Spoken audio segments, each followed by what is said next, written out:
श्रीमद् भागवत द्वितीय स्कंध चौथा अध्याय। सजनों, आज आपको उद्धव जी से विदा होकर विदुर जी का मैत्री ऋषि के पास जाना, यह कथा सुनाऊंगा। सजनों, इस कथा को सुनने से पहले इसको सब्सक्राइब करें, लाइक करें, जिससे आगे भी कथा सुनाने का मनोबल बढ़ता रहे। कथा सुनिए। उद्धव जी से विदा होकर विदुर जी का मैत्री ऋषि के पास जाना। उद्धव जी ने कहा, फिर ब्राह्मणों की आज्ञा पाकर यादव ने भोजन किया और वारुणी मदिरा पी। उससे उनका ज्ञान नष्ट हो गया और वे दुर्वचनों से एक दूसरे के हृदय को चोट पहुंचाने लगे। मदिरा के नशे से उनकी बुद्धि बिगड़ गई और जैसे आपस की रगड़ से बांसों में आग लग जाती है, उसी प्रकार सूर्यास्त होते होते उनमें मार काट होने लगी। भगवान अपनी माया की उस विचित्र गति को देखकर सरस्वती के जल से आचमन करके एक वृक्ष के नीचे बैठ गए। इससे पहले ही शरणागतों का दुख दूर करने वाले भगवान श्री कृष्ण ने अपने कुल का संहार करने की इच्छा होने पर मुझसे कह दिया था कि तुम बद्रिकाश्रम चले जाओ। विदुर जी, इससे यदि भी मैं उनका आशय समझ गया था तो भी स्वामी के चरणों का वियोग न सह सकने के कारण मैं उनके पीछे पीछे प्रभास क्षेत्र में पहुंच गया। वहां मैंने देखा कि जो सबके आश्रय हैं किंतु जिनका कोई और आश्रय नहीं है, वे प्रियतम प्रभु शोभाधाम श्याम सुंदर सरस्वती के तट पर अकेले ही बैठे हैं। दिव्य विशुद्ध सत्यमय अत्यंत सुंदर श्याम शरीर है, शांति से भरी रत्न नारी आंखें हैं। उनकी चार भुजाएं और रेशमी पीताम्बर देखकर मैंने उनको दूर से ही पहचान लिया।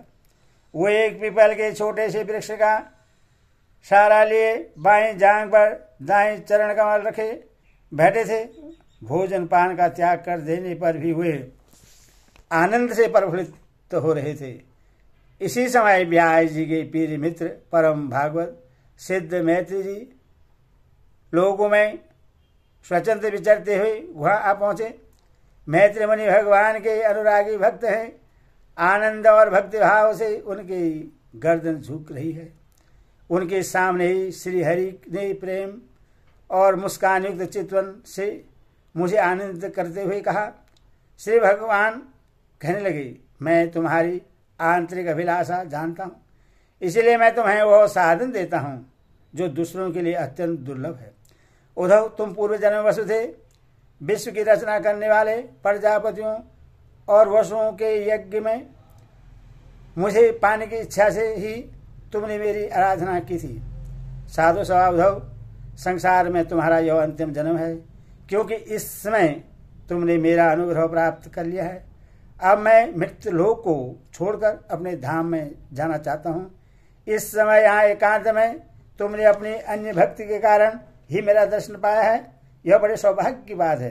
पूर्व काल में पादकल्प के आरंभ में मैंने अपने नाभि कमल पर बैठे हुए वर्मा को अपनी महिमा की प्रकट करने वाले जिस श्रेष्ठ ज्ञान का उपदेश किया था और जिससे विवेकी लोग भागवत कहते हैं, वही मैं तुम्हें देता हूँ। विदुर जी, मुझ पर तो प्रतिक्षण उन परम पुरुष की कृपा वर्षा करती थी। इस समय उनके इस प्रकार आदरपूर्वक कहने से सने बस मुझे रोमांच हो आया। मेरी वाणी गदगद हो गई और नेत्रों से प्रेमाश्रु की धारा बहने लगी। उसी समय मैंने हाथ जोड़कर उनसे कहा, स्वामी, आपके चरण कमलों की सेवा करने वाले पुरुषों को इस संसार में अर्थ धर्म काम मोक्ष इन चारों में से कोई भी पदार्थ दुर्लभ नहीं है, तथापि मुझे उनमें से किसी की इच्छा नहीं है। मैं तो केवल आपके चरण कमलों की सेवा के लिए ही लालायित रहता हूँ। प्रभु, आप निःस्पर्श होकर भी कर्म करते हैं, अजन्मा होकर भी जन्म लेते हैं, काल रूप होकर भी शत्रु के डर से भागते हैं और द्वारिका के किले में जाकर छिप रहते हैं तथा स्वताराम होकर भी 16,000 स्त्रियों के साथ रमण करते हैं। इन विचित्र चरित्रों को देखकर विद्वानों की बुद्धि भी चक्कर में पड़ जाती है। देव, आपका स्वरूपांग ज्ञान सर्वदा अबाध और अखंड है। फिर भी आप सलाह लेने के लिए मुझे बुलाकर जो भोले मनुष्य की तरह बड़ी सावधानी से मेरी सम्मति पूछा करते थे, प्रभु आपकी यह लीला मेरे मन को मोहित सा कर रही है। स्वामी, अपने स्वरूप का गूढ़ रहस्य प्रकट करने वाला जो श्रेष्ठ एवं समग्र ज्ञान आपने ब्रह्मा जी को बतलाया था, वह यदि मेरे समझने योग्य हो तो मुझे भी सुनाइए, जिससे मैं भी संसार दुख को सुगमता से पार कर जाऊं। जब मैंने इस प्रकार अपने हृदय का भाव निवेदित किया, तब परम पुरुष कमल नयन भगवान श्री कृष्ण ने मुझे अपने स्वरूप की परम स्थिति का उपदेश दिया। इस प्रकार पूज्यवाद गुरु श्री कृष्ण से आत्म तत्व की उपलब्धि का साधन सुनकर तथा उन प्रभु के चरणों की वंदना और परिक्रमा करके मैं यहाँ आया हूँ।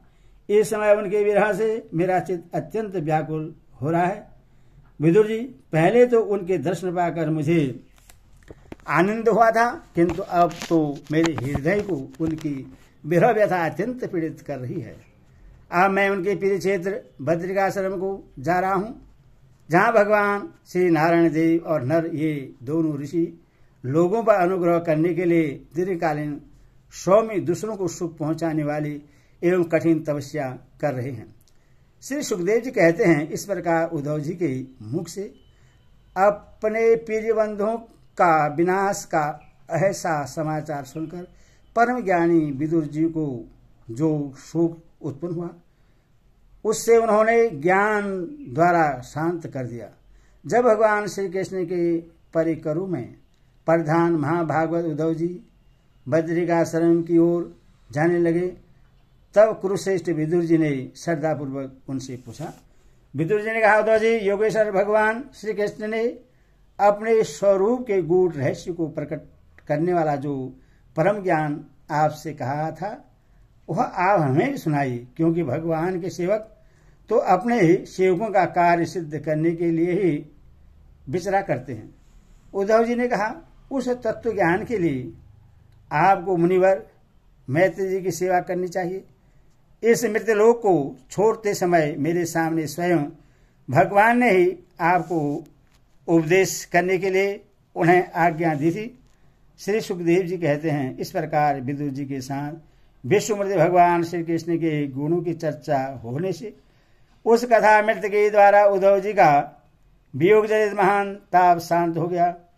यमुना जी के तीर पर उनकी वह रात्रि एक क्षण के समान बीत गई, अथवा प्रातःकाल होते ही वे वहां से चल दी। राजा परीक्षित ने पूछा, भगवान, वृष्टिकुल और भोजवंश के सभी रथी और युद्धपतियों के भी युद्धपति नष्ट हो गए थे। यहाँ तक कि त्रिलोकी नाथ श्री हरि को भी अपना वह रूप छोड़ना पड़ा था। फिर उन सब के मुखिया उद्धव जी ही कैसे बच रहे। श्री सुखदेव जी कहते हैं, जिनकी इच्छा कभी व्यर्थ नहीं होती, उन श्री हरि ने ब्राह्मणों के सांप रूप काल के बहाने अपने कुल का सहार कर अपने श्री विग्रह को त्यागते समय विचार किया। अब इस लोक से मेरे चले जाने पर स्वयं श्रोमणी उद्धव ही मेरे ज्ञान को ग्रहण करने के सच्चे अधिकारी हैं। उद्धव मुझसे और मात्र भी कम नहीं हैं, क्योंकि वे आत्मजयी हैं, विषयों से कभी विचलित नहीं हुए, अथवा लोगों को मेरे ज्ञान की शिक्षा देते हुए वे यहीं रहे। वेदों के मूल कारण जगत गुरु श्री कृष्ण के इस प्रकार आज्ञा देने पर उद्धव जी बद्रिकाश्रम में जाकर समाधि योग द्वारा श्री हरि की आराधना करने लगे। कुरुश्रेष्ठ परिषद परमात्मा श्री कृष्ण ने लीला से ही अपने श्री विग्रह प्रकट किया था और लीला से ही उससे अंतर्ध्यान भी कर दिया। उनका वह अंतर्ध्यान होना भी धीर पुरुषों का उत्साह बढ़ाने वाला तथा दूसरे पशुतुल्य अधीर पुरुषों के लिए अत्यंत दुष्कर था। परम भागवत उद्धव जी के मुख से उनकी प्रशंसनीय कर्म और इस प्रकार अंतर्ध्यान होने का समाचार पाकर तथा यह जानकर कि भगवान ने परम धाम जाते समय मुझे भी स्मरण किया था, विदुर जी उद्धव जी के चले जाने पर प्रेम से विहल होकर रोने लगे। इसके पश्चात सिद्ध शिरोमणि विदुर जी यमुना तट से चलकर कुछ दिनों में गंगा जी के किनारे जा पहुंचे, जहां श्री मैत्री जी रहते थे। हरि ओम तत्सत, हरि ओम।